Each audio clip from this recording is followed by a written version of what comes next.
Reverend Dr. Ken Gordon, spiritual leader for Centers for Spiritual Living, bringing you the fourth and the final June installment of our 2017 themes.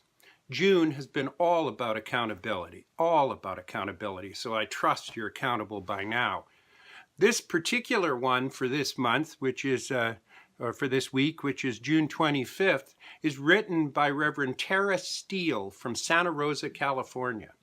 And her particular topic this week is aligning yourself with your actions. You know, I know how important it is to align yourself with your actions. How many times have you told someone, hey, I'm a loving human being? How many times have you recognized in your own self your compassion, your understanding, your appreciation of life? How often do you find yourself looking at things from a positive point of view and then taking the responsibility for that view so that you can create a better life, not only for yourself, but for the world around you? This is the ability to be able to align ourselves with our actions, and the inability is the problem that we face and when we run into when we act in a way that is unlike how we choose to become or be. You know, it's not about manifesting or creating something in our life. We never get things. What we get is we get the consciousness behind the thing. And when we're aligned with our actions and our activities, what we actually do is reap the benefit of the joy, the beauty, the love, the life, the light that is the truth of our being. This is so important for us to be able to do. I talk about modeling our behavior and modeling our teaching in the world outside, and I'm serious about it. I do the very best I can to attempt to be able to do that. And yet, even so, I sometimes find myself in situations where I am not in alignment with my own being. I'll drive down the street and I'll see an activity or I'll see an action and it will upset me. And I'll find myself falling out of what I want to be and who I want to be.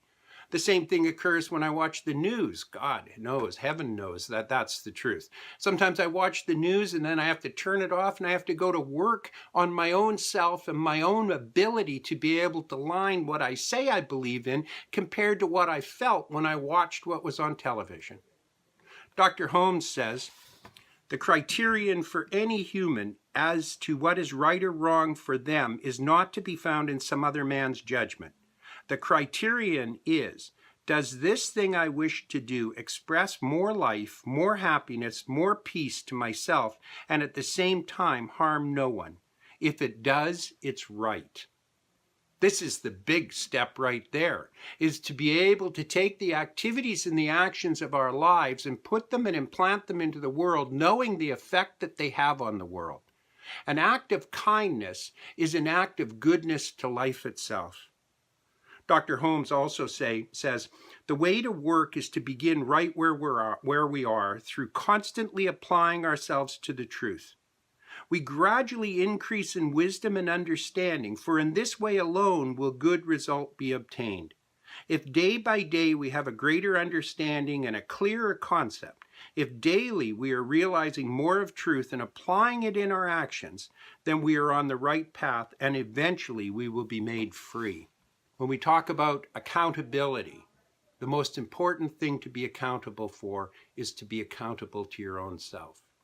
Can you imagine a world where everybody was authentic and actualized? It would work in perfection. We would come together like gears and cogs, and the unity of all life would work effectively and easily. This is why we believe that awakening humanity to its spiritual magnificence is so important in order to be able to create a world that works for everyone. Awakening humanity to its spiritual magnificence means awakening humanity to their own self, their own actions, and how they apply it in the world around us. Have a wonderful June. Have a wonderful rest of this month. Please know that you are loved, that you are honored, and that you are valued, and that your presence on this planet makes a difference. God love you. Bye-bye.